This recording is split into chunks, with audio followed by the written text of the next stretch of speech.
देखिए, जैसा कि टेलीग्राम चैनल पे मैंने पहले ही बताया था कि मैथ्स का कंप्लीट क्रैश कोर्स हम स्टार्ट करेंगे। तो ये आपकी पहली क्लास है और इसमें परसेंटेज चैप्टर से हम स्टार्ट कर रहे हैं, ठीक है।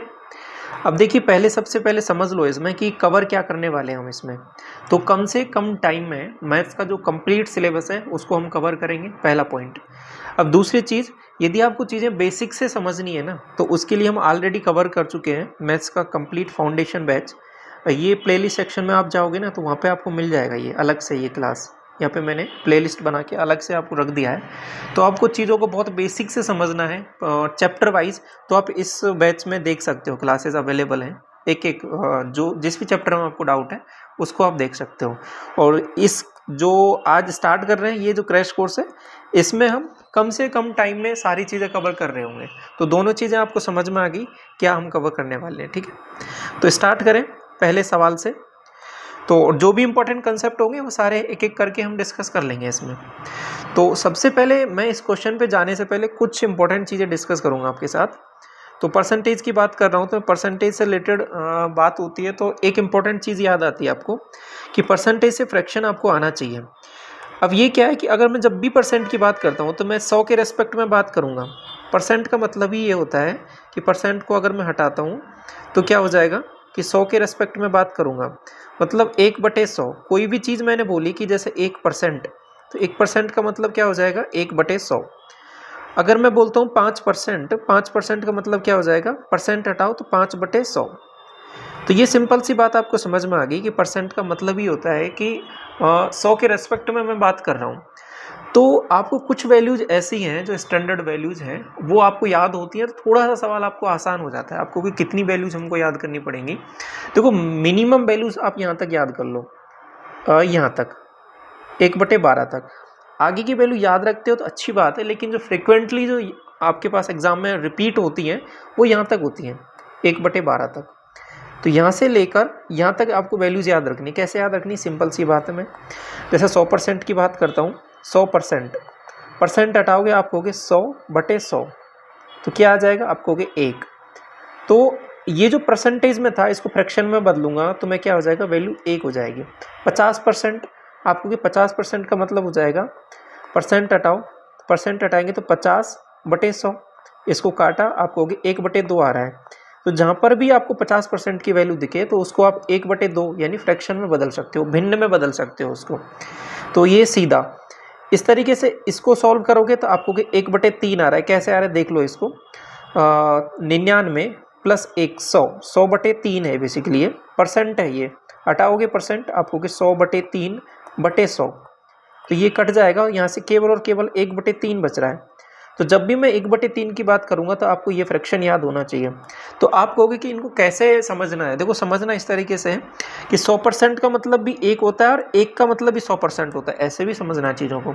अगर मैं कहीं 1/2 बोलता हूँ तो उसका मतलब आप 50% तुरंत समझ जाना, उस वैल्यू का 50%, मतलब हाफ अगर मैंने किया है तो उसका 50% लिया, सिंपल सी बात। अगर मैं बोलता हूँ 33 से 1/3, तो तुरंत दिमाग में आना चाहिए आपके 1/3 होता है ये। अगर मैं 1/3 बोलता हूँ तो परसेंटेज में इसकी वैल्यू क्या होती है, 33 से 1/3। आप कहोगे ये बातें हमको समझ में आ रही हैं धीरे धीरे। अब देखिए इसे इंटरेस्टिंग बात क्या है, इस टेबल में इंटरेस्टिंग बात ये है कि देखो ये बिल्कुल ऑर्डर में लिखी है मैंने। ये ऑर्डर में क्यों लिखी है, इसका भी एक कारण है, ये भी एक आपको काम आएगा, थोड़ी देर में समझाऊंगा सवालों में। देखो ये 1/2, 1/3, 1/4, 1/5, 1/6, इस तरीके से आगे वैल्यू चल रही है और यहाँ तक 1/12, और लास्ट तक चलोगे तो 1/25 तक है। आपको कहाँ तक याद रखनी है, यहाँ तक तो मिनिमम याद रखनी ही रखनी है। आगे याद रख सकते हो, अच्छी बात है, मिनिमम यहाँ तक याद रखना है। तो आप कहोगे जैसे कि ये वाली वैल्यू करके बताओ, आप कहोगे करके देख लो, 16, 48, 50/3, परसेंट हटाया आप कहोगे 1/100, इसको काटा आप कहोगे 2, तो 1/6। तो जब भी मैं बात करता हूँ इन वैल्यूज़ की तो आपको ये सीधी सीधी वैल्यूज़ याद होनी चाहिए परसेंटेज से फ्रैक्शन में। मतलब 50% 1/2, 33 से ही 1/3, 1/3, 25% 1/4, 20% 1/5। कैसे आ रहा है ये तो समझ में आ गया। 16 सही 2/3 की जब भी मैं बात करूंगा तो आपके दिमाग में तुरंत क्लिक होना चाहिए 1/6। 14 सही 2/7, आप कहोगे 1/7 होता है ये। इसको अगर फ्रैक्शन में बदलता हूँ तो 12.5% किसी भी वैल्यू का अगर मैं 12.5% लूँगा तो आप सीधा बोल दोगे कि उसका 1/8 निकाल दो आप। अब मैं बोलता हूँ कि 11 सही 1/9%, आप कहोगे 1/9 निकाल दो, 10% 1/10, यहाँ तक सब चीज़ें ठीक है ना। और 9 सही 1/11, आप कहोगे 1/11, और 8 सही 1/3, आप कहोगे 1/12। अब कुछ चीज़ें मैं और थोड़ी सी इंटरेस्टिंग बताता हूँ आपको। देखो यहाँ पर देखो, ये 50% जो है ये 1/2 है, आप कहोगे हाँ। अब 25% है, ये कहीं ना कहीं इसका आधा ही तो है, आप कहोगे बिल्कुल। तो इधर भी तो आधा हुआ है, वही चीज़ तो हुई है, आप कहोगे हाँ ये तो ठीक है। तो अब ये चीज़ मैं क्यों बता रहा हूँ कि अगर मैं आपसे पूछता हूँ ना 75%, 75% की वैल्यू पूछता हूँ, तो आप कैसे निकालोगे? आप कहोगे कैसे निकालेंगे? देखो 50% ये रहा, 25% ये रहा, दोनों को जोड़ दूंगा, तो 25% और 50% 1/2 प्लस 1/4, इन दोनों को जोड़ दूंगा तो ओवरऑल वैल्यू आ जाएगी, वो 3/4 आ जाएगी। तो ऐसे भी निकाल सकता हूँ मैं। मतलब क्या हुआ कि ये जो है ना, ये वैल्यूज जो आपको ये टेबल में दिख रही हैं, ये बिल्कुल आपकी रूट वैल्यूज हैं, ये आपको याद होनी चाहिए। इसके बाद में आप कुछ भी जो वैल्यूज आपसे पूछता है वो निकाल सकते हो। अब मैं बोलता हूँ कि मुझे आप 40% की वैल्यू निकाल के बताओ, आप कहोगे 40% की तो हमने यहाँ पे पढ़ी ही नहीं, तो क्या होगी? देखो 40% की वैल्यू आपको पता है कि 20% की पता है, आप कहोगे हाँ इसका जस्ट डबल ही तो किया है, आप कहोगे हाँ, तो इधर भी डबल कर दो, तो ये डबल किया इसका मैंने, तो 2/5 हो जाएगा। अब ये जो भी चीज़ मैं बोल रहा हूँ ना, ये सारी चीज़ें काम आएंगी आपके पास सवालों में। इस क्लास में ही हम सवाल करने वाले हैं, तो एक एक करके सारी चीज़ें आपको रिलेट कर पाओगे कि कैसे उनमें यूज़ हो रही है। मैं एक एक लाइन जो बोल रहा हूँ ना यहाँ पे, हाँ वो सारी चीज़ें, ठीक है। इतनी सी बात आपको समझ में आ गई। एक वैल्यू जो और है, ये थोड़ी सी काम आती है, ये कई बार रिपीट हो जाती है। 6 सही 1/4, आप कहोगे ये कैसे आया? देखो ये बेसिकली 12.5% का है ना, 12.5% आपने पढ़ा है। ये क्या होता है? आप कहोगे ये होता है 1/8। तो ये जो वैल्यू है ना, ये इसका कहीं ना कहीं हाफ है, आप कहोगे बिल्कुल, तो इसका भी हाफ कर दूंगा, मतलब ये बेसिकली 1/16 है। ये काम आ जाता है कभी कभी, तो इसको भी याद रख लो आप। तो बातें चीज़ें हैं जो समझ में हैं, आ रही हैं आपको, क्लियर है ना यहाँ तक? तो इसके बाद में आगे बढ़े सवालों की तरफ। पहला सवाल आपको दिया हुआ है कि एक पर्सन है जिसका जो सैलरी है वो 7,000 से बढ़कर 12,000 रुपये हो जाता है, तो उसकी सैलरी में कितना परसेंटेज का इंक्रीज हुआ है, इंक्रीमेंट हुआ है, ये आपको बताना है। आप कहोगे देखो सीधी सीधी बात आपको दिख रही है कि पहले थी 7,000, अभी हो गई है 12,000, कितना बढ़ गया? आप कहोगे सीधा सीधा 5,000 बढ़ गया। यहाँ तक ठीक है बात। अब आप कहोगे ये जो वैल्यू बढ़ी है ना 5,000, ये किस पर बढ़ी है? आप कहोगे स्टार्टिंग वैल्यू थी 7,000, इस पर बढ़ी है। ओके, तो ये जो वैल्यू है आपके पास यहाँ से निकल के आ रही है, वो 5/7 निकल के आ रही है। आप कहोगे ठीक है, तो ये आंसर हो गया क्या? नहीं, क्योंकि अब ये आपको बदलना है परसेंटेज में। अभी आप कहोगे हम तो पढ़ के आए हैं उस टेबल में, तो हमने तो 1/7 तो पढ़ा था, वहाँ पे 1/7 पढ़ा था। 1/7 क्या होता है आप मुझे बताओगे? आप कहोगे 14 सही 2/7 होता है ये, ठीक है। अब वो जो टेबल है वो कैसे काम में लेनी है उसको समझ लो आप। 14 सही 2/7 होता है, इसका अगर मैं 1/7 का जो फ्रैक्शन वैल्यू है, इसको अगर मैं परसेंटेज में बदलता हूँ तो आप कहोगे ये तो इसका 5 गुना है, तो 5 गुना है तो इसका भी तो 5 गुना करना पड़ेगा आपको। आप कहोगे बिल्कुल, तो कर दो इसका 5 गुना। 5 गुना किया, आप कहोगे 14 पंजे 70, और यहाँ हो जाएगा 10/7। ये बात समझ में आ गई आपको? अब एक बार और भाग चला जाएगा इसमें, देख रहे हो आप कहोगे हाँ जा रहा है, तो 71 हो जाएगा ये, और ये 3/7 हो जाएगा। तो ऑप्शन कौन सा है? आप कहोगे ऑप्शन नंबर ए हो जाएगा यहाँ पे करेक्ट। बातें हैं वो समझ में आई आपको किस तरीके से चल रही हैं? एक और चीज़ इंटरेस्टिंग यहाँ पे समझो, जैसे आपने यहाँ पे निकाला था कि ये जो वैल्यू आ रही है वो 5/7 आ रही है ना। अभी इसको आपको बदलना है किस में? परसेंटेज में, परसेंटेज में बदलना है। तो मैंने मल्टीप्लाई किया कि 100 के रेस्पेक्ट में मैं बात करूँगा। देखो ये जो है ना, अगर फ्रैक्शन की मैं बात करता हूँ, इनको थोड़ा सा डीप में समझ लो अभी क्या मामला है ये परसेंटेज और फ्रैक्शन का। देखो परसेंटेज की मैं बात कर रहा हूँ, तो इसमें जो बेस है ना, बेस वो है आपके पास 100, तो मैं 100 के रेस्पेक्ट में मैं बात करूंगा कि 100 के रेस्पेक्ट में ये वैल्यू क्या है, 100 के रेस्पेक्ट में ये वैल्यू क्या है। फ्रैक्शन की जब मैं बात करता हूं तो मैं बेसिकली 1 के रेस्पेक्ट में बात करता हूं कि 1 के रेस्पेक्ट में ये वैल्यू क्या है। ओके, तो अब जैसे कि इसको अगर पॉइंट में बदलोगे ना, पॉइंट में बदल सकते हो, तो 1 के रेस्पेक्ट में इसकी कुछ वैल्यू आएगी, क्योंकि ये 1 से छोटी है, तो 1 के रेस्पेक्ट में कुछ वैल्यू जो है तो इतनी है। तो ऐसे ही अगर मैं 7 के रेस्पेक्ट में बात करूंगा तो 5, मतलब कोई वैल्यू अगर 7 है तो उसका 5वां हिस्सा मैंने यहाँ पे लिया है, तो ये 5/7 उसका एक फ्रैक्शन हो गया। ऐसे ही अगर ये जो वैल्यू है मैं 100 के रेस्पेक्ट में मैं बात करूँ तो ये क्या होगी, तो वही चीज़ मैं करता हूँ। तो अभी मैं इसको 100 के रेस्पेक्ट में निकालना है तो मैं क्या करूँगा, 100 से मल्टीप्लाई किया, डिवाइड बाई 7, डिवाइड कर लो, आप कहोगे 7 7 49, आप कहोगे 1 7 एकम 7 और ये 3/7, ये परसेंटेज में बदल लिया मैंने। तो ऐसे भी कर सकते हो, ये भी एक तरीका है इन चीज़ों को सोचने का। तो आपको एक चीज़ समझ में आ रही है यहाँ पे, देखो सवाल कैसे भी पूछ सकता है आपको। सवाल यहाँ पे परसेंटेज में पूछा है कि परसेंट के बेस पे। अब ये भी ऐसे भी कह सकता था कि ये इसको 1000 के रेस्पेक्ट में आप वैल्यूज़ निकालो, तो 1000 के रेस्पेक्ट में निकाल लेंगे, 1000 से मल्टीप्लाई कर देंगे। ठीक है, बात समझ में आ रही है, थोड़ी थोड़ी समझ में आ रही होगी आपको, और चीज़ें समझ में आएंगी आगे जब हम डिस्कस कर रहे होंगे। ये वाली टेबल हमने थोड़ी सी डिस्कस कर ली है, देखो इसका स्क्रीनशॉट ले लेना आप, है ना। और इसमें जो वैल्यूज़ है वो आपको पहले से थोड़ी थोड़ी याद है, और भी जो वैल्यूज़ याद नहीं है उनको थोड़ा सा याद कर सकते हो। अगला सवाल बोल रहा है कि किसी व्यक्ति की जो सैलरी है वो इतनी है, 8100 से 9000 हो जाती है, तो कितने % की वृद्धि हुई। सेम सवाल है आपको कि पहले 8100 है, तो मैं डायरेक्ट करूँ थोड़ा सा, देखो कितनी बढ़ गई, आप कहोगे 900 बढ़ गई। किसके रेस्पेक्ट में बढ़ गई, आप कहोगे 8100 के रेस्पेक्ट में बढ़ गई। 2 0 से 2 0 ये कट जाएगा, 1/9 आ रहा है, 1/9 तो अभी आप पढ़ के आए हो क्या होता है, आपको 11 से ही 1/9% में, ये उस टेबल में था, अभी पढ़ के आए हैं हम ही, तो डायरेक्ट बता देंगे। तो आंसर क्या हो जाएगा, ऑप्शन नंबर ये। क्लियर। अगर वैसे करना है 100 के रेस्पेक्ट में जाके, आप कहोगे 100 के रेस्पेक्ट में जाके करना है, तो 100 से मल्टीप्लाई किया ऊपर तो 100 बन गया, 9 डिवाइड करके देख लो तो भी यही आएगा आपके पास आंसर। बात समझ में आ गई। थोड़ा थोड़ा आगे देखो, एक्स वाई और जेड का जो सैलरी है वो इस रेशियो में है, जेड का जो वेतन है वो एक्स से कितना % अधिक है। देखो किससे पूछ रहा है, एक्स से, एक्स की वैल्यू क्या है, आप कहोगे 2, तो 2 के रेस्पेक्ट में बात कर रहा है, किसकी बात कर रहा है, आप कहोगे जेड की बात कर रहा है, 2 के रेस्पेक्ट में जेड की बात कर रहा है, जेड की वैल्यू है 5, कितना अधिक है, आप कहोगे 3 यूनिट अधिक है, कितना अधिक है 3, तो 3 अधिक है तो 3/2। बात समझ में आ गई। तो ये 3/2 इसको अगर % में बदलना है, आप कहोगे 100 से मैं मल्टीप्लाई करूँगा, तो आप कहोगे 300/2, आप कहोगे 150 आंसर। या फिर आप कहोगे मुझे तो ऐसे नहीं करना, मुझे तो 3/2 को ये जो फ्रैक्शन वैल्यू है इसको डायरेक्ट मुझे % में बदलना है, तो कैसे करूँगा, आप कहोगे आपको 1/2 पढ़ाया गया आपने, आप कहोगे हाँ ये 50% होता है, तो 1/2 का ये कहीं ना कहीं जो 3/2 है 3 गुना है नहीं है, आप कहोगे हाँ, तो 50% का 3 गुना कर दो, आप कहोगे 150%। तो ऐसे भी सोच सकते हो, दोनों तरीके हैं, कैसे भी कर सकते हो। बातें समझ में आ रही है आपको।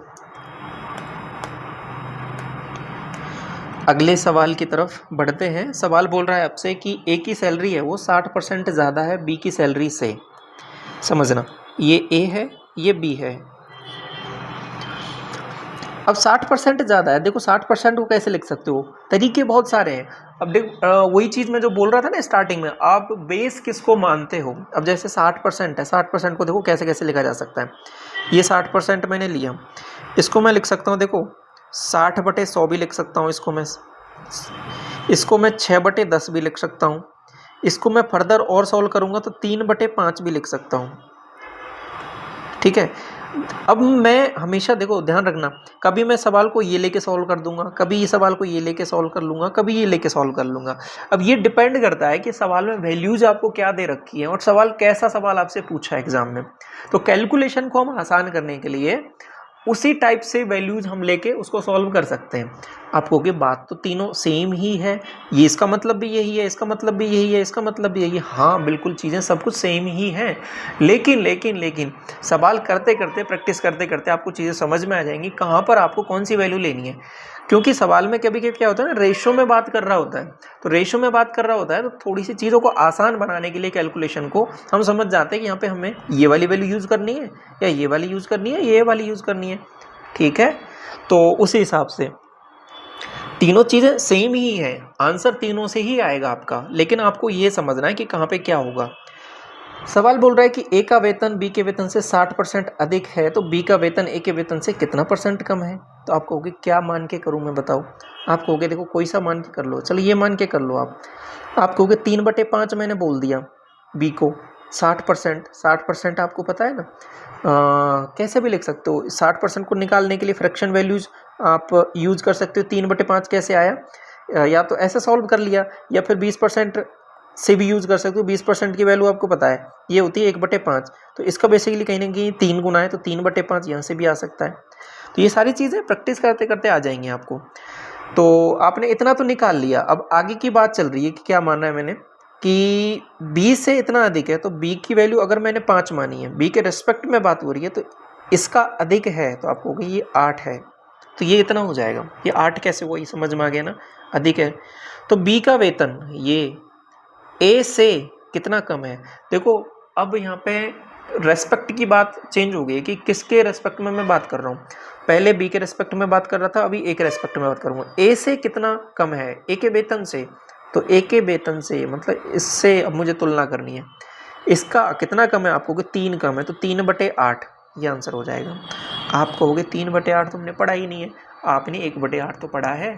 1/8 क्या होता है, आप कहोगे 1/8 तुमने पढ़ा है, ये तो 12.5% होता है।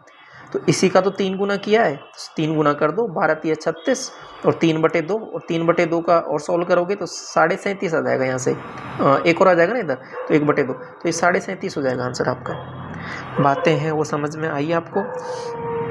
आप कहोगे इसको थोड़ा सा ऐसे भी सोच सकते थे, देखो ये ए लिया मैंने, ये बी लिया, ए का वेतन बी से अधिक है, आपने कहोगे मैं इसको 100 मानूंगा, मान लो 100। बी से 60 अधिक है, तो 160 हो जाएगा। ये इससे कितना कम है, आप कहोगे 160 के रेस्पेक्ट में देखना है, तो ये 60 कम है, तो परसेंट में बदलना है, तो 100 से मल्टीप्लाई कर दिया, 1 0 से 1 0। अब थोड़ा सा और सॉल्व करोगे इसको, आप कहोगे 4 से काट लेता हूँ मैं, 4 से ये 15 बार, और 4 से ये 4 बार, तो ऊपर अगर सॉल्व किया तो ये बन रहा है 150, 150/4, 2 बार भाग दिया, आप कहोगे 75, और 75 का आधा किया तो 37.5, ऐसे भी कर सकते हो। देखो तरीका आप पे डिपेंड करेगा कि आप कैसे वैल्यूज को ले रहे हो, कैलकुलेशन बढ़ा रहे हो, कैलकुलेशन आसान कर रहे हो, कैसे। अभी ये वैल्यूज बहुत आसान सी, इनमें ये मैटर नहीं करेगा कि आप क्या कर रहे हो, ठीक है। लेकिन एग्जाम में सारे तरीके आपको आने चाहिए, कहीं पे भी फंस जाओ तो दूसरा तरीके से आप निकल जाओगे, ठीक है। सवाल बोल रहा है अगला कि मोहन की आय है वो श्याम से 40% अधिक है, तो श्याम की आय मोहन से कितने परसेंट कम है। वही चीज़ सेम सवाल पूछा है, मोहन है ये श्याम है, श्याम से 40% अधिक है, 40% का मतलब हो जाएगा 4/10, या इसको 2/5 भी बोल सकते हो आप, ठीक है। श्याम से रेस्पेक्ट में बात हो रही है, तो ये अगर 5 है तो ये 7 हो जाएगा, आप कहोगे बिल्कुल। तो अब श्याम की आय के बारे में पूछ रहा है कि ये वाली वैल्यू है, ये इससे कितना कम है। आप कहोगे अभी रेस्पेक्ट की वैल्यू चेंज हो जाएगी, क्योंकि पहले 5 के रेस्पेक्ट में बात कर रहा था, अभी 7 के रेस्पेक्ट में बात करूंगा, तो ये तो बेसिकली कम ही होगा 2, तो 2/7।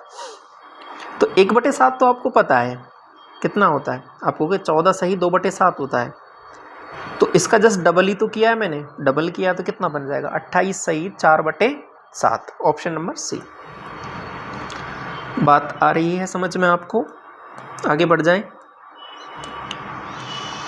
एक संख्या p है और एक अन्य संख्या q है, उससे 20% अधिक है, ये p हो जाएगा, ये q हो जाएगा, लेकिन r से 10% कम है। अब देखना यहाँ पे इंटरेस्टिंग क्या है कि रिलेशन किससे दिया है ना, उसको हमेशा मिड में रखना आप, जैसे ये p ये q। अब अगला जो रिलेशन है वो r का, वो p से ही दिया है, ठीक है, तो इसलिए p के मिड में ही रखना है, तो r यहाँ पे आ जाएगा। इस तरीके से वैल्यूज रखनी है, ये बात समझ में आई कैसे किया है। तो एक नंबर है p is 20% more than the number of q, 20% का मतलब हो जाएगा 1/5, जो p है वो q से ज़्यादा है, तो यदि ये 5 है तो ये 6 है, इतनी बात तो समझ में आ गई। But 10% less than A number of r, ये 10% लेस है, 10% का मतलब हो जाएगा 1/10। अगर ये वैल्यू 10 है तो ये वैल्यू हो जाएगी 9, यही बोल रहा है सवाल, हाँ यही बोल रहा है। अब देखिए रेशो को मर्ज करना कैसे होता है। देखो अगर रेशो इस तरीके से दे रखा है, अगर सेम रेशो होता 6 और 5 का तो यहाँ पे मैं कुछ वैल्यूज लिख देता, लेकिन ये वैल्यू 9 है तो इसको मैंने नीचे लिख दिया। अब रेशो को मर्ज करना है तो इसके रेस्पेक्ट में यहाँ पे 6 ही आ जाएगा और यहाँ पे वैल्यू क्या आ जाएगी 9 आ जाएगी। तो इनको मल्टीप्लाई कर लो, आपको ये 60 हो रहा है, इनको मल्टीप्लाई कर लो और इनको मल्टीप्लाई कर लो। इससे पहले थोड़ा सा सवाल को देख लो पूछ क्या रहा है, आपसे पूछ रहा है रिलेशन Q और R में, तो Q और R को ही पकड़ो आप, Q और R को पकड़ो। तो ये 60 हो रहा है और ये हो रहा है आपके पास 45, ठीक है। पूछ रहा है सवाल ये जो Q है ना वो R का कितना प्रतिशत है, Q मतलब 45 जो है ना वो R का मतलब 60 का कितना प्रतिशत है, आपको दिख रहा है सीधा सीधा हमको। या तो फ्रैक्शन वैल्यूज निकालनी है तो वैसे कर लो, 15 × 45 और 15 × 4 = 60, 3/4 दिख रहा है। 3/4 का मतलब आपको पता है, अभी देख के आए हो 75% होता है, तो सीधा टिक करके आगे बढ़ जाओ। या फिर 100% 100 से मल्टीप्लाई करके फिर डिवाइड करके वैसे भी निकाल सकते हो। क्वेश्चन 7 बोल रहा है कि ए का जो वेट है वो बी के वेट से 20% अधिक है। ये ए और ये बी हो गया। 20% का मतलब हो जाएगा 1/5। तो किसका अधिक है, आप कहोगे कि ए का अधिक है, किससे, बी से। तो यदि ये 5 है तो ये 6 हो जाएगा, यहाँ तक ठीक है। जिसका वजन सी के वजन से 30% अधिक है। अब इंटरेस्टिंग बात यह है कि जिसका बोला है ना, तो मतलब तुरंत वाली जो वैल्यू है उससे रिलेशन दिया हुआ है, बी से रिलेशन है। 30% का मतलब हो जाएगा 3/10। मतलब क्या हो गया कि सी के वजन से ये ज़्यादा है कहीं ना कहीं, तो ये कहीं मैंने सी लिया है, तो अगर इसकी वैल्यू 10 है तो इसकी वैल्यू 13 होगी। ये बात है वो आपको समझ में आई। अब रेशियो को मर्ज करना है तो यहाँ पे ये 13 पास वाली वैल्यू आ जाती है साइड में, ठीक है। अब बात होगी वो ए और सी के बारे में होगी। ये ए को पकड़ो और ये सी को पकड़ो, अगर कुछ कॉमन है तो उसको हटा सकते हो, नहीं है तो मल्टीप्लाई कर लो। 13 × 6 = 78 और यहाँ पे वैल्यू आपको ये 50 आ रही है। ए का जो वजन है वो सी के वजन से कितना प्रतिशत अधिक है, आप कहोगे कितना अधिक दिख रहा है आपको, ये आप कहोगे माइनस कर लो। यहाँ पे वैल्यू आ रही है 8, यहाँ पे वैल्यू आ रही है 2। फिर 28 किसके रेस्पेक्ट में, 50 के रेस्पेक्ट में। आप कहोगे 50 के रेस्पेक्ट में इतनी वैल्यू आ रही है तो परसेंट में बदलना है तो 100 से मल्टीप्लाई कर लो। अभी देखो अभी यहाँ पे क्या चीज़ें हो रही हैं, देखो आपने इसको अगर फ्रैक्शन में बदलोगे थोड़ी सी चीज़ें क्या होंगी, आपको उसकी वैल्यू नहीं पता होगी। जैसे 28/50 आया था आपके पास, ठीक है। तो इसलिए मैं कह रहा था ना कि दोनों तरीके आपको आने चाहिए। 28 ऐसा नहीं है कि केवल एक परसेंटेज से फ्रैक्शन में ही आप हमेशा कि यही तरीका है इसके अलावा कुछ नहीं है, ऐसा नहीं होना चाहिए। स्टक नहीं होना है किसी भी तरीके पर, तरीके सवारे आने चाहिए आपको। अब इसको थोड़ा सा सॉल्व करोगे, आप परसेंटेज से फ्रैक्शन में बदलोगे तो आप कहोगे इसको मैं क्या करता हूँ कि 2 से काट लेता हूँ, 2 से ये 14 बार कट जाएगा, 2 से इसको मैंने काटा, आप कहोगे 25 बार कट जाएगा। तो 1/25 की वैल्यू पता है आपको कितनी होती है, 4%, और 14 से मल्टीप्लाई करोगे तो 56% आ जाएगा यहाँ से। और दूसरा तरीका, अब यहाँ पे देखो आसान क्या हो रहा है कि परसेंट बदलने के लिए मैंने 100 से मल्टीप्लाई कर दिया सीधा, बात समझ में आ गई। परसेंट हटाने के लिए 1/100 से करता हूँ, लेकिन परसेंट में बदलने के लिए 100 से मल्टीप्लाई करना पड़ेगा, बात समझ में आ रही है। तो वही मल्टीप्लाई किया तो मेरे को सीधा दिख गया ये 2 बार, तो 28 × 56, ऑप्शन नंबर बी। क्लियर बात। अभी मैंने एक लाइन बोली वो समझ में आई आपको कि परसेंट हटाने के लिए 1/100 से मल्टीप्लाई, परसेंट लगाने के लिए 100 से मल्टीप्लाई, ठीक है। सवाल अगला देखिए अब कि ए है वो बी से 25% अधिक है, बी है वो सी से 40% कम है, सी है वो डी से इतना इतना है, तो ए का डी से बताना है। तो सबको लिख लो एज इट इज़, ये ए हो गया, ये बी हो गया। 25% अधिक है, 25% का मतलब हो जाएगा 1/4। कौन अधिक है, बी से ए है वो अधिक है, तो यदि ये 4 है तो ये 5 हो जाएगा। बी के वाले में बोला है कि 40%, 40% का मतलब हो जाएगा, अभी देखो 2/5, अभी पढ़ के आए हो। तो बी है वो सी से कम है, सी से कम है, हाँ। तो यदि ये 5 है तो 2 कम है, तो मतलब ये 3 है बेसिकली। सी है वो डी से 20% अधिक है, 20% का मतलब 1/5। सी जो है वो डी से 20% अधिक है, तो ये डी हो जाएगा अगर ये 5 है तो ये 6 हो जाएगा। इतनी बात है, वो आपको समझ में आ रही है? आप कहोगे हाँ बिल्कुल आ रही है। अब रेशो को मर्ज करना है तो इधर कुछ नहीं है तो 4 4, इधर 5, इधर 3, इधर कुछ नहीं है तो इधर 6 6। ए और डी को देखना है तो ए को पकड़ो और डी को पकड़ो, कुछ कॉमन है तो उसको हटा सकते हो। तो जैसे कि 5 यहाँ से हट जाएगा, कोई दिक्कत नहीं है। तो ये 6 3 18 और ये 4 पंजे 20। क्लियर? ए है वो डी से कितना कम है? आप कहोगे 2 यूनिट कम है, केवल किसके रेस्पेक्ट में? 20 के रेस्पेक्ट में कम है। तो 1/10, 1/10 का मतलब क्या होता है? आप कहोगे 10% होता है। ठीक है, समझ में आया?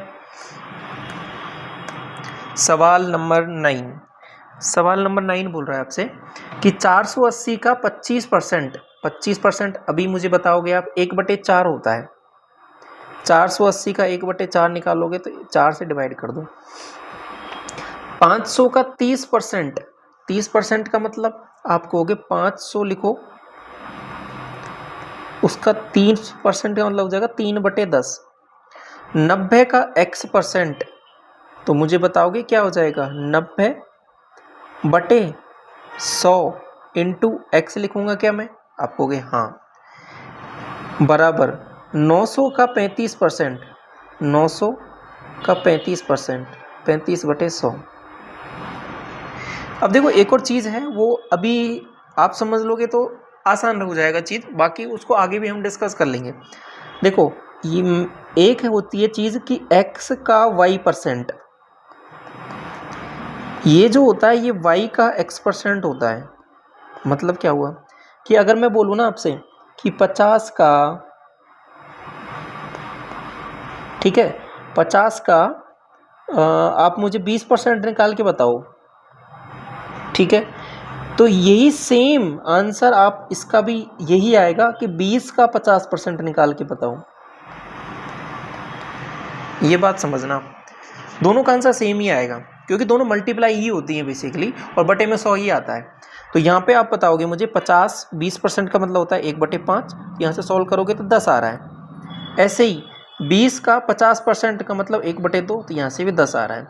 तो देखो कहने का तरीका अलग है, 50 का 20% या 20 का 50%, तो आंसर दोनों का सेम ही आएगा। तो वही चीज़ मैं बोल रहा हूँ कि x का y% इक्वल टू होता है आपके पास y का x%। ये क्यों करते हैं हम बेसिकली? देखो कभी कभी सवाल में ऐसा दिया होता है कि जो परसेंट जिसके साथ लगाना होता है वो वैल्यू आपको नहीं पता, लगा हुआ है वो आपको नहीं पता, ठीक है। जैसे मान लो सवाल में आपको दे रखा है कि 370, सवाल में दे रखा है कि 370% निकालो, किसका? 1000 का या फिर 10 का, ठीक है, 10 का 370% निकालो, कुछ ऐसा सवाल बोल दिया मान लो आपको ये तुमको पता नहीं कैसे 370% की वैल्यू नहीं पता, तो इसको ऐसा भी लिख सकते हो कि 370 का 10%, 370 का 10% मतलब 37।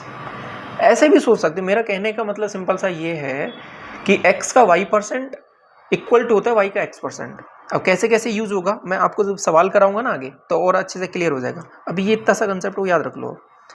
तो इसको मैं हटाऊं थोड़ा सा पहले। तो सवाल यहाँ तक पहुँच गया। अब सवाल को थोड़ा सा हम करते हैं आगे प्रोसीड, ठीक है। इसको मैं डिवाइड कर सकता हूँ, तो यहाँ से सीधी सीधी वैल्यू मिल रही है 120। इसको मैं हटा सकता हूँ, आपको ये 150 मिल रहा है मुझे यहाँ से, प्लस यहाँ से जो वैल्यू मिल रही है ना मेरे को, वो मुझे मिल रही है 9x क्या 0.9x मिल रहा है बेसिकली, ओके। तो यहाँ से वैल्यू क्या हो रही है कि इसका निकालना है 9 से मल्टीप्लाई करके 35 को, तो 350 में से 35 माइनस किया आपको हो गया 315। वैल्यूज़ इन दोनों को जोड़ा आपने तो ये वैल्यूज़ बनती हैं कुछ इस तरीके से कि 315 में से यहाँ से 270 माइनस होगा बेसिकली, तो माइनस कर लो 5 और यहाँ से 4 पॉइंट हटाओगे, एक जीरो बढ़ाओगे तो 9 से कट जाएगा ये 5 पर 45 50, तो x की वैल्यू 50 निकल के आ रही है आपके पास, ऑप्शन नंबर बी। सवाल अगला बोल रहा है आपसे कि एक व्यक्ति है, उसकी आय और व्यय का मामला ये है, तो अपनी आय का कितना प्रतिशत वो बचत कर रहा है। इस कंसेप्ट को थोड़ा सा समझ लो, ये इनकम वाले सवाल कैसे करना है इनको डील। देखो सिंपल सी बात मुझे बताओ कि ये कोई इनकम है, ये आय है, ये किसके इक्वल होती है। देखो आपके पास कुछ भी पैसे हैं, मतलब 100 रुपये आप कमाते हो, 100 रुपये, ठीक है, उसमें से आप कुछ सेविंग करते हो, कुछ बचत करते हो, और कुछ जो है बाकी का वो खर्च कर देते हो। अगर आपने 100 रुपये में से 30 रुपये खर्च किए तो बचत कितनी हो जाएगी आपको कि 70। आपको कि ये तो बहुत आसान सी चीज़ हो गई। कैसे कि खर्च प्लस बचत दोनों को मैं जोड़ दूंगा तो मेरे पास इनकम बन जाएगी। आपको कि हाँ, देखो ये है बहुत आसान सी चीज़, ठीक है, लेकिन जब सवाल बहुत अच्छे अच्छे बनते हैं ना इस पे, तो आप इसी छोटी सी चीज़ में कंफ्यूज हो जाते हो। बस अगर ये आपको ये वाला सिंपल सा कंसेप्ट याद है ना कि इनकम जो है वो सेविंग प्लस एक्सपेंडिचर, इन दोनों का टोटल होता है। बस ये सिंपल सा कंसेप्ट याद है तो फिर आपको कैसा भी सवाल दे रखा है उसमें परेशानी नहीं होगी। ये बेसिक को ध्यान रख लो इसको। अगर मैं सेविंग की बात करता हूँ तो फिर क्या होगा, आप कहोगे अगर मैं सेविंग की बात कर रहा हूँ तो उसको निकालना है तो मैं इनकम में से एक्सपेंडिचर माइनस कर दूंगा, सीधी सी बात है। अब मैं और इंटरेस्टिंग चीज़ पूछता हूँ आपसे कि क्या हो रहा है मामला कि एक बंदे की है वो इनकम बढ़ रही है, आपको कि ओके, फिर क्या हो रहा है कि सेविंग जो है ना उसकी वो भी बढ़ रही है, ठीक है, आपको भी ओके। तो हमें देखना पड़ेगा कि एक्सपेंडिचर कितना बढ़ेगा। सवाल ऐसे भी पूछता है आपसे, आएंगे सवाल अभी इस क्लास में या फिर अगली क्लास में हम डिस्कस करेंगे उनको, इंक्रीमेंट वाले सवाल जो है, तो उनको कैसे डील करना है, एक वो तरीका हो गया। दूसरा, कभी कभी क्या बोलेगा कि इनकम जो है वो कांस्टेंट है, सेविंग बढ़ रही है। अगर मुझे बताओ कि अगर 100 रुपये हैं उसके और अभी भी 100 रुपये ही हैं, अगले महीने क्या हुआ कि उसने सेविंग जैसे 70 की बचत कर रहा था ना, तो सेविंग अगले महीने उसने मान लो कम की, मान लो 60 रुपये की, सेविंग कम हो गई, तो ऑब्वियस है आप कहोगे कि खर्चे उसके बढ़ गए होंगे, तो खर्चे बेसिकली बढ़ गए होंगे, 40 हो गया होगा। आप कहोगे हाँ ये बात तो ठीक है। तो सवाल ऐसे पूछ लेता है कि बचत उसकी, इनकम उसकी कांस्टेंट है, बचत उसकी कम हुई है, ठीक है, तो एक्सपेंडिचर कितना % बढ़ गया होगा, ऐसे भी सवाल पूछ लेता है आपसे। तो कैसे निकालना है आपको कि बेसिक से हम जाएंगे तो इनकम को कांस्टेंट रखेंगे, सेविंग अगर कुछ कम हुई है तो जो कम हुई है वो कहीं ना कहीं एक्सपेंडिचर बढ़ गया होगा, तो वहाँ से चीज़ें बैलेंस हो जाएंगी। क्लियर, थोड़ी सी आइडिया लगा आपको, और बाकी सवालों से लग जाएगा आइडिया कैसे करना है। अब मैं बात करता हूँ कि इनकम और व्यय के बारे में बात हो रही है। देखो ये इनकम हो जाएगी, इनकम दे रखी है 5, तो एक्सपेंडिचर के बारे में बात हो रही है, एक्सपेंडिचर है 2 यूनिट, तो सेविंग बता सकते हो आप कहोगे कि 5 यूनिट कैसे आएगा कि सेविंग को 3 होना पड़ेगा, तो तभी तो इन दोनों का टोटल ये बनेगा। आपको कि हाँ ये बेसिकली रेशो है, कोई दिक्कत नहीं है। अगर मैं 100 के रेस्पेक्ट में बात करता हूँ तो अगर ये 500 रुपये तो ये 200 रुपये हो जाएगा और ये 300 रुपये हो जाएगा, ऐसे भी हो सकता है, कोई दिक्कत नहीं है, ऐसे भी कर सकते हो, ठीक है। तो लेकिन आपको सवाल इतना बोला है इतना कर लो। अभी आगे बोल रहा है कि वह अपनी आय का कितना % बचत कर रहा है, तो सेविंग कितना कर रहा है, आपको कि 3 रुपये कर रहा है, किसके रेस्पेक्ट में कर रहा है, आपको कि 5 के रेस्पेक्ट में कर रहा है, तो 3 जो है 5 के रेस्पेक्ट में बचत है, तो 3/5, आपको कि 1/5 आपको पता है 20%, तो 3/5 हो जाएगा 60%, ऑप्शन नंबर बी। क्लियर, थोड़ा सा कंसेप्ट समझ में आया ये इनकम और एक्सपेंडिचर सेविंग से रिलेटेड। अगला देखो कि वह धनराशि ज्ञात कीजिए जो 15% बढ़ाने पर इतनी हो जाती है। देखो इसका मामला क्या हुआ, आप कहोगे कि 5% की आपको वैल्यू पता है, आप कहोगे हाँ ये 1/20 होती है, 15% की अब आप बताओ मुझे, 3 गुना हो गया तो 3/20 हो जाएगी, आप कहोगे हाँ बिल्कुल हो जाएगी। तो 15% बढ़ाने पर मतलब कोई भी वैल्यू है, पहले ये थी और बाद में क्या हो गई, पहले 20 थी, 15% मतलब 3 यूनिट बढ़ गई, 20 के रेस्पेक्ट में 3 बढ़ गई, तो आपको 23 हो गया। या फिर ऐसे भी कर सकते हो इसको, 15% की वैल्यू है, बढ़त है, तो आपको 100 के रेस्पेक्ट में 15 बढ़ गया तो 115 हो गया, तो इसको काटोगे तब यही आएगा, ठीक है, वही चीज़ मैंने पहले ही लिख दी है। तो 20 के रेस्पेक्ट में 23 हो गया है, इतनी हो जाती है। तो ये जो वैल्यू दे रखी है ना 19,320 है, ये बेसिकली 23 के ये 23 है, इस यूनिट की वैल्यू है। आपको निकालना है कि वह धनराशि क्या थी, आपको कि वह धनराशि तो 20 यूनिट थी पहले, तो इसकी वैल्यू निकालनी है। बात आई समझ में आपको? क्या मामला चल रहा है यहाँ पे? आप कहोगे हाँ, बात तो ठीक है। तो डिवाइड किया तो कितनी बार जा रहा है? आप कहोगे कि 7 बार या 8 बार जाएगा। देखो 8 बार करके देख लो, 24 एंड 16 और 2 18, ठीक है, 184 हो रहा है। माइनस करोगे 184, आप कहोगे 9 बचेगा। तो पहले बेसिकली 8 बार गया और 9 तो 4 बार चला जाएगा, 92 बन रहा है ना, तो 84 ये एक जीरो यहाँ से और 20 से मल्टीप्लाई करना पड़ेगा। तो आंसर हो जाएगा आपके पास 00, 8 और 16,800। ऑप्शन देखो कौन सा है, ए ऑप्शन आपको यहाँ पे दिया हुआ है। तो बात आई समझ में आपको कि क्या हुआ यहाँ पे? क्वेश्चन नंबर 12 बोल रहा है कि रोहित की जो इनकम है वो 32,000 रुपये है, उसका जो खर्च है, एक्सपेंसेस है, वो टोटल इनकम का 30% है, तो उसकी बचत क्या होगी? आप कहोगे कि जो एक्सपेंडिचर है या एक्सपेंसेस हैं वो इनकम है। इनकम अगर 100 मानी है आपने, तो ये इसका 30% है। आप कहोगे दोनों का टोटल है वो इनकम होती है, तो सेविंग कितनी हो जाएगी? आप कहोगे 70% हो जाएगी, ठीक है, 70 यूनिट हो जाएगी। तो जो 32,000 है ये बेसिकली 100 यूनिट की वैल्यू है, क्योंकि टोटल इनकम ही तो है ये। आप कहोगे हाँ, तो अब मुझे निकालना क्या है? आप कहोगे बचत निकालनी है, मतलब 70 यूनिट की वैल्यू निकालनी है। तो निकाल दो आप, मल्टीप्लाई कर लो, 0 0 और ये 14 और 21 और एक 22,400 आंसर हो जाएगा आपका ऑप्शन नंबर डी। ये मेंस में पूछ लिया आपसे सवाल, आसान सा। क्वेश्चन नंबर 13 बोल रहा है आपसे कि एक महिला है, वो अपनी आय का 25% तो है खर्च कर देती है, तो उसका व्यय है, वो एक्सपेंडिचर वो इतना है, तो इनकम बताओ। देखो कंसेप्ट वही याद रखना है आपको। ये 25% का मतलब आप कहोगे, देखो परसेंट में बदलना है, फ्रैक्शन को बदल लो, डायरेक्ट करना है डायरेक्ट कर लो, सब तरीके काम करेंगे आपके पास। आपने कहा फ्रैक्शन में हमने बदल लिया, तो कोई दिक्कत नहीं है। तो मतलब क्या हो गया कि 4 पर 4 क्या है? इनकम। अब ये इसको पूरा समझ लो। अब ये 25% मैंने लिखा है, इसका मतलब है कि 100 रुपये पर उसने 25 रुपये है वो खर्च किए हैं।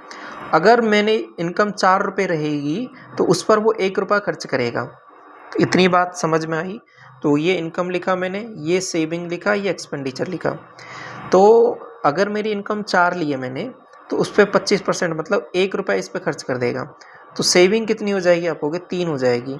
हमें बात वो नहीं करनी सेविंग की और उसकी कुछ नहीं करनी, हमसे सवाल कुछ और ही पूछ रहा है। सवाल हमसे पूछ रहा है कि जो 1250 है वो उसका एक्सपेंडिचर है, मतलब जो 1250 है वो बेसिकली 1 यूनिट की वैल्यू है, उसको आपको इनकम बतानी है। इनकम मतलब 4 यूनिट की वैल्यू बतानी है। मल्टीप्लाई कर लो, आप कहोगे 250, 250 का 500, तो 5,000 आंसर हो जाएगा। सवाल 14 बोल रहा है कि राधा है, वो अपनी आय का 25% बचाती है, उसके व्यय में 20% की वृद्धि होती है और उसकी आय में 29% की वृद्धि होती है, तो उसकी बचत में वृद्धि कितनी है? मैं अभी डिस्कस कर रहा था ना आपको एक कंसेप्ट थोड़ी देर पहले, वो वाला कंसेप्ट आ गया है। अब ये जो सवाल है ना, ये बहुत ही इंटरेस्टिंग सवाल है। ये एसएससी का ऐसे समझ लो मोस्ट रिपीटेड सवाल है, ठीक है, फेवरेट सवाल जो जिसको पूछता है वो, इसलिए मैंने ऐसे सवालों को हमेशा आपको डिस्कस करता हूँ, कई बार डिस्कस किया है। ये वाला कंसेप्ट हम 2-3 तरीके से इसको कर सकते हो आप, ठीक है। मैं सारे तरीके आपको यहाँ पर डिस्कस करूँगा। पहला तरीका तो आप कहोगे अभी तो हमने बेसिक सी चीज़ें पढ़ी हैं, तो उनके हिसाब से कैसे होगा, आप वैसे बता दो हमको। आप कहोगे कोई दिक्कत नहीं है, आप मुझे बताओ, ये इनकम मैंने लिखा, ये सेविंग लिखा, ये एक्सपेंसेस लिखा। आप कहोगे हाँ, तो बताओ मुझे पहली क्या कंडीशन बोली है? आप कहोगे कि आय का 25% बचाती है। आप कहोगे कि अगर 100 रुपये आय है तो 25 रुपये बचाती है, तो खर्च कितने करती है? आप कहोगे 75 रुपये खर्च करती है। यहाँ तक कोई दिक्कत? आप कहोगे नहीं, कोई दिक्कत नहीं है यहाँ तक। तो अब आगे बोल रहा है कि यदि उसके व्यय में 20% की वृद्धि होती है। आप कहोगे हाँ, व्यय मतलब एक्सपेंडिचर, इसमें 20% की वृद्धि होती है। 20% का मतलब हो जाएगा 1/5, ठीक है। इसका 1/5 निकालो। आप कहोगे इसका 1/5 निकाला मैंने, तो बेसिकली 15 आ रहा है, 15 5 75, ये वैल्यू आ रही है 15। तो इतने की वृद्धि हो गई है इसमें, तो मतलब कितना हो गया है? आपको हो गई, ये जो वैल्यू हो गई है वो 90 हो गई है। उसकी आय में 29% की वृद्धि होती है, इसमें 29% की वृद्धि होती है, तो सीधा सीधा 129 हो जाएगा ये, क्योंकि 29% निकाला तो 29 ही बन रहा है 100 के रेस्पेक्ट में। तो बचत में कितनी वृद्धि हुई आप मुझे बताओ। मैंने एक चीज़ बताई थी कि अभी मैंने क्या बताया था कि जो इनकम है वो हमेशा ध्यान रखना सेविंग प्लस एक्सपेंडिचर का टोटल होता है। आपको कि हाँ ये तो हम अभी पढ़ के आए। तो अभी क्या हुआ दूसरे वाले केस में, अगर मेरे पास 100 रुपये इनकम है तो सेविंग ये है और एक्सपेंडिचर ये है। अगर मेरे पास इनकम ये है एक्सपेंडिचर ये है तो सेविंग क्या होगी, आप होगा इसको माइनस कर दो ना, आप निकल जाएगी। कितनी बन रही है वैल्यू, आपको होगी 9 और ये 3 39 39 आपको होगी। ओके, तो पहले 25 था अभी 39 हो गया है, तो कितनी वृद्धि हो गई है आपको होगी, सीधा सीधा दिख रहा है हमको यहाँ पे 4 और 1 14 की वृद्धि होगी 14 की। किसके रेस्पेक्ट में हुई है आपको होगी, पहले 25 था, 25 जो वैल्यू है वो उसमें 14 की वृद्धि हो गई है, तो इंटू 100 तो निकाल सकते हो, हाँ निकाल सकते हैं। 4 और 14 चौके 56% आंसर हो जाएगा। समझ में आई आपको बात कुछ और कुछ तरीके आपको होंगे इसको और भी इंटरेस्टिंग बनाते हैं इन सवालों को। 25% है, 25% का मतलब हो जाएगा आपको हो गया इसको थोड़ा सा कुछ अलग, मैंने मान लो कुछ अलग सोच लिया कभी 25%, मैंने 100% नहीं माना तो कोई दिक्कत नहीं है। 25% का मतलब हो जाएगा 1/4, 1/4। तो मैंने क्या कहा कि इनकम मेरी मान ली मैंने 4 है, ठीक है, तो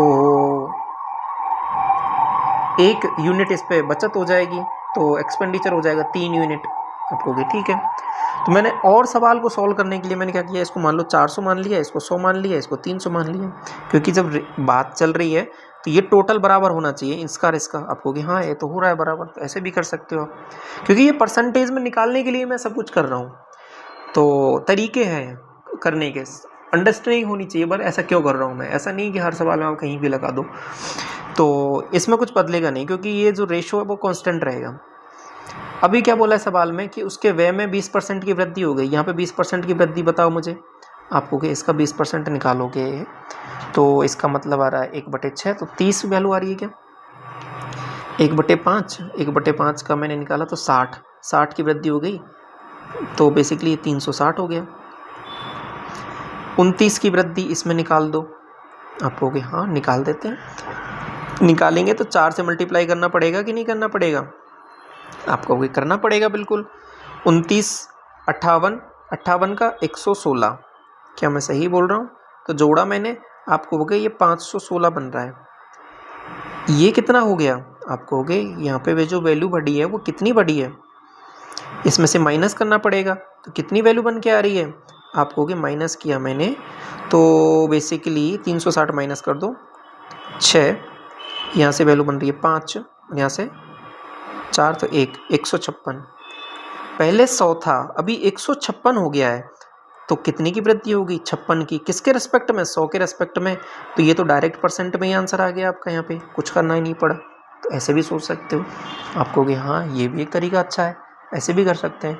अब एक और इंटरेस्टिंग तरीका बताता हूँ मैं आपको कि इसको मिक्सचर एलिगेशन से कर सकते हैं क्या, हाँ वो भी एक तरीका है, मिक्सचर एलिगेशन भी कर सकते हो, इसमें लगा सकते हो आप, मैंने कराया हुआ है आपको ये वाला तरीका।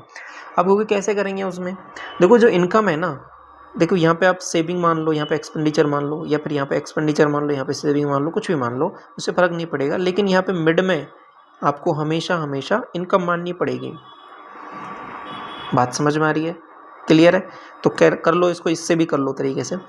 आप कहोगे कि मुझे बताओ कि इनकम, और यहाँ पे जो वैल्यूज़ लिखनी है ना, ये इंक्रीमेंट डिक्रीमेंट क्या हुआ है वो सारी चीज़ें लिखनी है। तो देखो मैं बात कर रहा हूँ कि मिड में जो वैल्यू आएगी वो इनकम में क्या हुआ है वो बताना है आपको, कि 29% की वृद्धि हुई है, तो 29% की वृद्धि प्लस में लिख लूँगा। अब मुझे बताओ ये मैंने सेविंग लिया है, एक्सपेंडिचर लिया है, उसके व्यय में 20% की वृद्धि होती है, 20% की वृद्धि होती है, तो मैंने 20% लिख दिया। सेविंग में कितनी होती है ये तो मुझे पता ही नहीं है, ये तो मुझे निकालना है, तो इसको तो मैं छेड़ूंगा ही। आगे क्या हुआ है, सेविंग का और एक्सपेंडिचर का रेशो क्या है वो यहाँ पे लिखना पड़ेगा मुझे। क्या रेशो है, 25% बचाती है, 25% बचाती है मतलब 1/4, मतलब क्या हुआ कि 4 रुपये पर 1 रुपये की सेविंग है, तो सेविंग आपके पास 1 यूनिट है, तो एक्सपेंडिचर आपके पास 3 यूनिट होगा कि नहीं होगा? आप कहोगे हाँ। तो सेविंग के नीचे आप कहोगे 1 यूनिट, एक्सपेंडिचर के नीचे आप कहोगे 3 यूनिट। ये मैंने कैसे लिखा, ये बात आपको समझ में आनी चाहिए क्लियरली। आप कहोगे हाँ ये आ गई है हमको समझ में। अब आगे थोड़ा सा मैं और बढ़ता हूँ, तो उसको थोड़ा सा और समझ लो। देखो यहाँ पे मैंने इसको माइनस किया, आपको माइनस कर दिया, तो कितनी वैल्यू आ रही है? आपको यहाँ पे 9 यूनिट आ रही है। तो एक यूनिट की वैल्यू अब 9 आ रही है। आपको हाँ, तो 3 यूनिट की वैल्यू कितनी हो जाएगी? आपको 3 यूनिट की वैल्यू हो जाएगी 27। यहाँ पे मैंने माइनस किया तो ये वैल्यू प्लस होके आएगी, आपको 56 आ रहा है। तो ये सीधा आंसर आ गया आपका। ये भी एक तरीका है आपको सॉल्व करने का। बात समझ में आ गई? तो 3 तरीके डिस्कस किए मैंने आपको अलग अलग, तीनों काम आते हैं। देखो जब मैं सवाल सॉल्व कर रहा होता हूँ ना, आपको प्रीवियस ईयर के साथ सॉल्व कराता हूँ, तो कभी मैं इस तरीके से करा देता हूँ। अब मैं देखता हूँ पहले सवाल की वैल्यूज़ क्या दे रखी हैं, सवाल में कौन सी वैल्यूज़ आपको यूज़ हुई हैं, तो वहाँ पे कौन सा तरीका आसान रहेगा, वो आपको तुरंत प्रैक्टिस करते करते करते बार बार क्वेश्चन लगाते एक माइंडसेट बन जाएगा कि हाँ ऐसे सवालों को ऐसे डील करना है, इस वाले में ये वाला तरीका लगेगा, और जौन सा भी तरीका लगाते हो उससे आप कर लोगे ईजिली आसानी से। क्वेश्चन नंबर 15वां सवाल आपसे बोल रहा है कि शालिनी जो है अपने वेतन का 60% तो खर्च कर देती है, ठीक है, उसके वेतन में 40% की वृद्धि होती है, उसके व्यय में 30% की वृद्धि होती है, उसकी बचत में होने वाली वृद्धि या इंक्रीमेंट डिक्रीमेंट क्या हुआ है वो बताना है आपको। आपको ठीक है बता देंगे। आप मुझे बताओगे इसमें कौन सा तरीका लगाऊं मैं। आपको बेसिक से भी कर सकते हैं, हम अभी सीख के आए हैं, हम मिक्सचर लिगेशन से भी कर सकते हैं, वो भी सीख के आए हैं। 2-3 तरीके किए ना हमने डिस्कस। आप बताओ मुझे कौन सा लगा यहाँ पे तरीका। आप कहोगे कि सर दोनों से बता दो, आप दोनों से देख लो। आप पहले बेसिक से देख लो। शालिनी अपनी वेतन का, देखो ये मैंने इनकम लिखा, ये मैंने सेविंग लिखा, ये मैंने एक्सपेंडिचर लिखा। अपने वेतन का मैंने अगर ये 100 रुपये मान लिया तो 60% खर्च करती है, 60 खर्च करती है, 40 बचाती है, 40 बचाती है। उसके वेतन में 40 की वृद्धि होती है, 40 की वृद्धि हो गई। उसके व्यय में भी 30% की वृद्धि होती है, इसमें 30% की वृद्धि करोगे तो 18 की वृद्धि हो जाएगी। आप कहोगे 18 की वृद्धि हो रही है, हाँ 18 की वृद्धि हो रही है। यहाँ पे 40 की वृद्धि हुई है, यहाँ पे 18 की। आप कहोगे तो ये बेसिकली 78 हो रहा है। तो बाकी की वृद्धि कहाँ चली गई? आप कहोगे 40 की यहाँ पे हुई थी, केवल यहाँ पे 18 ही बढ़ाया आपने, बाकी का कहाँ चला गया? आप कहोगे बाकी का हम इसमें बढ़ाएंगे ना। कितना बढ़ाएंगे इसमें आप बताओ मुझे। आप कहोगे इसमें हम बढ़ाएंगे, कितना बढ़ाएं बताओ, आप मुझे बताओ कितना बढ़ाऊँ मैं। आप कहोगे बाकी का जो बच रहा है वो इसमें बढ़ा दो, 22 बढ़ा दो आप इसमें। ओके, आप कहोगे हाँ 22 बढ़ेगा। किसके रिस्पेक्ट में बढ़ेगा?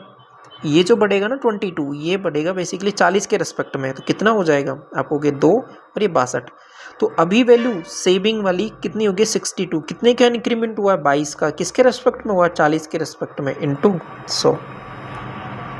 बात समझ में आई? ठीक है, सॉल्व कर लो। 2 से काट लो, 2 से काट लिया 5 और ये 11, 55। और ये क्या हुआ है? आपको सीधा दिख रहा है कि ये इंक्रीमेंट है डिक्रीमेंट है। आप हो गए तो सीधा सीधा इंक्रीमेंट है, तो option number D correct answer. दूसरा तरीका, आपको दूसरा तरीका भी डिस्कस करो, देख लो उसको भी देख लो।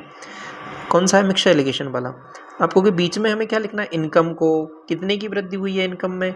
आप कहोगे कि उसके वेतन में, टोटल इनकम में 40% की, तो मिड में मैंने 40%।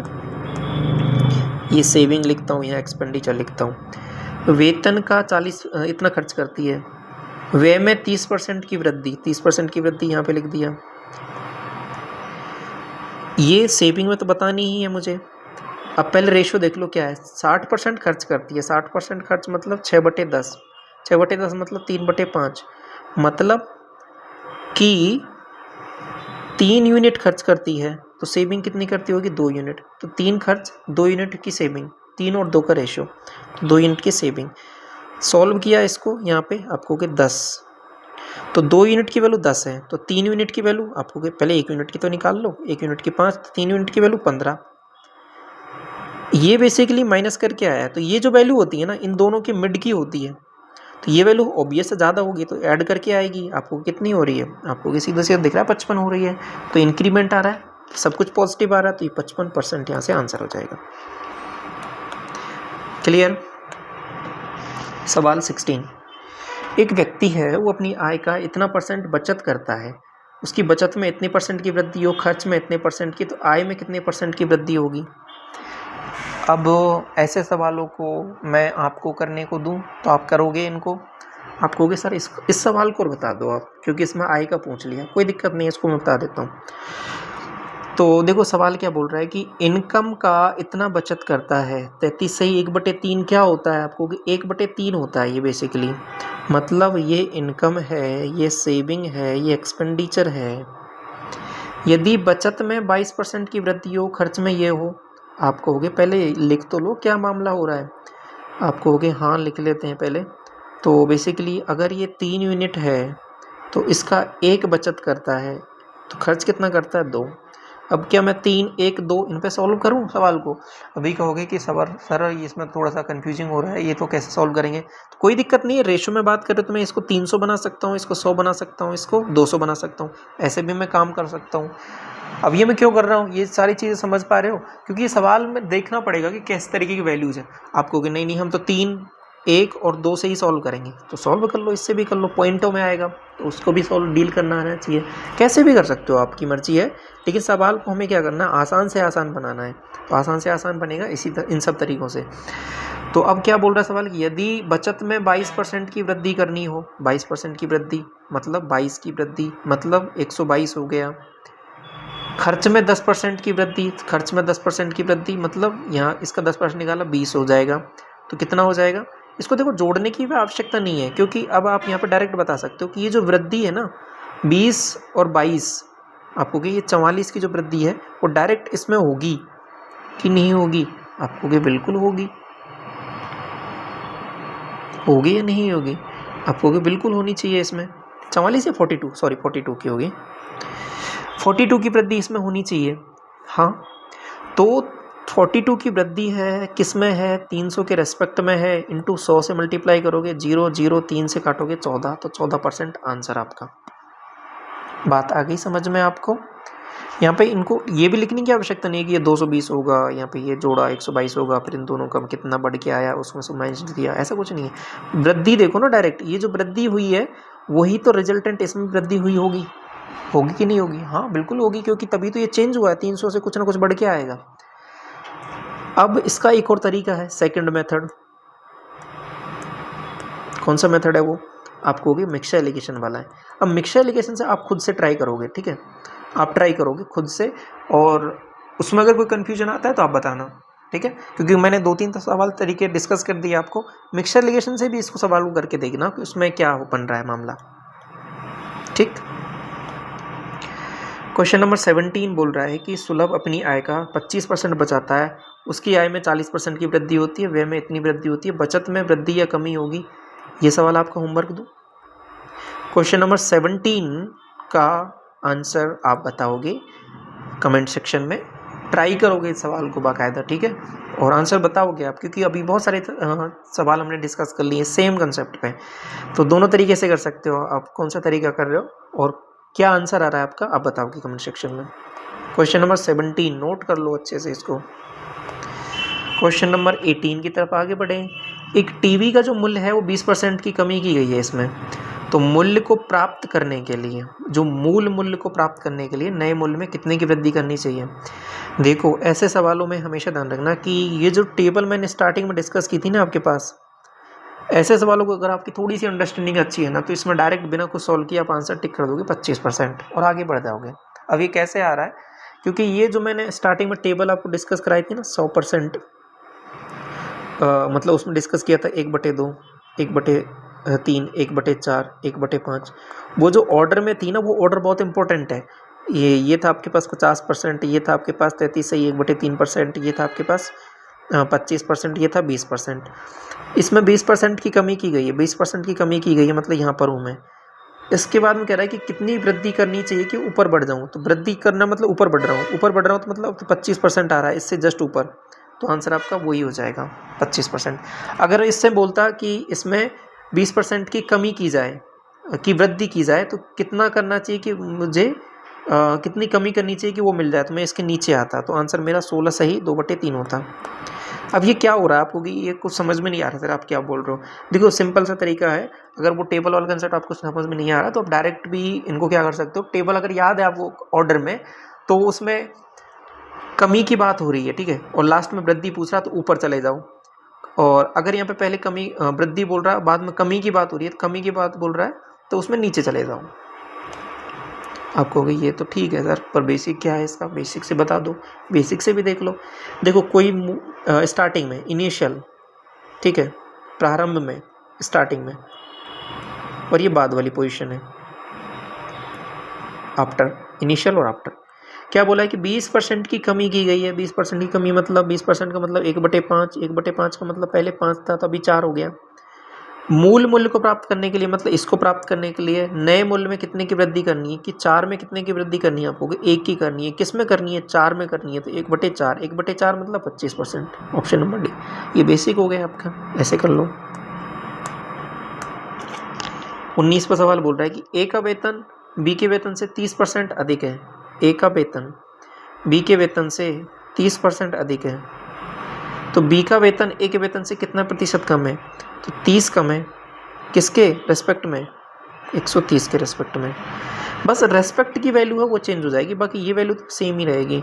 तो पहले 30 के रेस्पेक्ट 30/100 था बेसिकली, अभी क्या है 30/130 हो जाएगा। सिंपल सी बात ये है कहने का मतलब। तो मल्टीप्लाई बाई 100 करूँगा तो 0, तो 300/13। अब 1/13 की वैल्यू याद है तो आसान चीज़ें हैं, नहीं है कोई दिक्कत नहीं है। डिवाइड करोगे तो भी सीधा सीधा दिख रहा है आपको, देखो 13 दूना 26, 4 और 13 3 39, 23 पॉइंट करके, ऑप्शन नंबर बी।